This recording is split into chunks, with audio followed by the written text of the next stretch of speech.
అమెరికాలో జరిగిన రోడ్డు ప్రమాదంలో ముగ్గురు తెలంగాణ వాసులు మృతి చెందారు. రంగారెడ్డి జిల్లా టేకులపల్లికి చెందిన ప్రగతిరెడ్డి, ఆమె కుమారుడు అరవింద్, అత్త సునీత చనిపోయారు.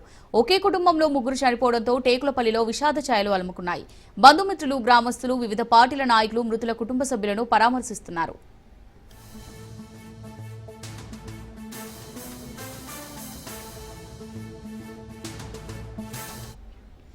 అమెరికాలో జరిగిన రోడ్డు ప్రమాదంలో ముగ్గురు తెలంగాణ వాసులు మృతి చెందారు. రంగారెడ్డి జిల్లా టేకులపల్లికి చెందిన ప్రగతిరెడ్డి, ఆమె కుమారుడు అరవింద్, అత్త సునీత చనిపోయారు. ఒకే కుటుంబంలో ముగ్గురు చనిపోవడంతో టేకులపల్లిలో విషాద ఛాయలు అలుముకున్నాయి. బంధుమిత్రులు, గ్రామస్తులు, వివిధ పార్టీల నాయకులు మృతుల కుటుంబ సభ్యులను పరామర్శిస్తున్నారు.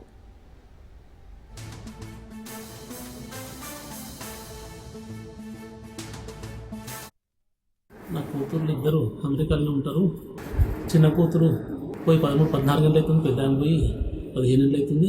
చిన్న ఆమెకి ఇద్దరు కొడుకులు నిన్న అక్కడనే పిక్నిక్ పోయినారు. అక్కడనే నేను స్కూల్లో సెలవులు అని చెప్పి ఇంటికి తిరుగు ప్రయాణంలో యాక్సిడెంట్ అయింది. నా కూతురు చనిపోయింది. నా కూతురు పెద్ద కొడుకు చనిపోయింది, 6 ఏళ్ళ పిల్లగాడు అరవింద్, కూతురు ప్రగతి, నా కూతురు అత్త సునీత.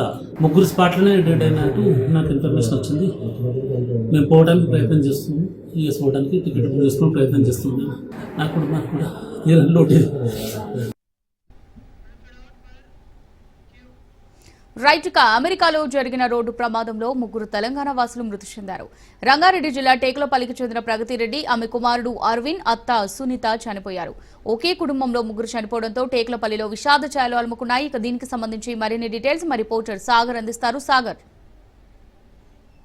ఏదైతే కొందుర్గు మండల పరిధిలోని టేకులపల్లి గ్రామానికి చెందిన మాజీ ఎంపీటీసీ, ఆ గ్రామానికి సంబంధించిన గతంలో మాజీ సర్పంచ్ ఎవరైతే వెలివర్తి పవిత్ర మోహన్ రెడ్డి ఉన్నారో వాళ్ళ దంపతులకు సంబంధించిన చిన్న కూతురు ప్రగతిరెడ్డి, తర్వాత ఆమె కుమారుడు అరవింద్, తర్వాత అత్త సునీత అయితే అమెరికా ఫ్లోరిడాలోని నిన్న తెల్లవారుజామున చెందడం జరిగింది. దీనికి సంబంధించి ఇప్పటికే షాద్నగర్ కి సంబంధించి కూడా ఆయన బీఆర్ఎస్ నాయకుడు కావడంతో ఒకరొకరిగా బీఆర్ఎస్ నాయకులంతా కూడా ఈయన పవిత్ర మోహన్ రెడ్డి ఇంటికి చేరుకుంటున్నారు. ఒకసారిగా కూడా ఏదైతే టేకులపల్లి గ్రామంలో అయితే ఒక విషాద ఛాయలు అలుముతున్నాయి. ఎందుకంటే తన కూతురు నిన్ననే మాట్లాడింది మా దగ్గర, తర్వాత ఇలా ఒక్కసారిగా రోడ్డు ప్రమాదంలో మృతి చెందడం బాధాకరం అంటూ కూడా అక్కడికి వస్తున్న వాళ్ళు, తర్వాత కుటుంబ సభ్యులు కూడా చెప్తున్న పరిస్థితి అయితే కనిపిస్తుంది. మొత్తానికి అయితే రోడ్డు ప్రమాదంలో ఒకే కుటుంబం నుంచి ముగ్గురు చనిపోవడం కూడా ఇటు టేకులపల్లి, తర్వాత సిద్దిపేటకి సంబంధించిన అత్తమామల రేపు సిద్దిపేటకి సంబంధించి కూడా